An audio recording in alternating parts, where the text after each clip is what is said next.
Guys তোমরা জানো আমি যে একটা ব্লগ কেন শেষ করলাম ভিডিওটা? কেন আমি জানি তোমরা জানো না যে একটা ব্লগ কেন শেষ করলাম।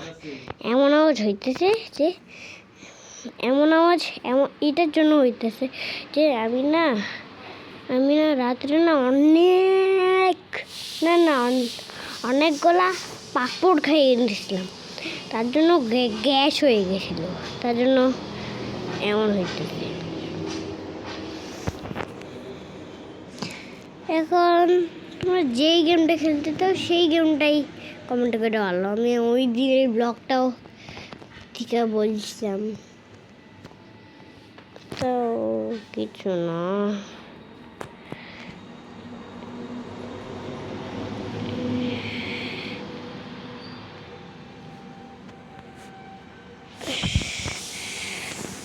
হ্যালো গাইস, কেমন আছো? আজকে আমরা খেলবো ক্যামেরা রোল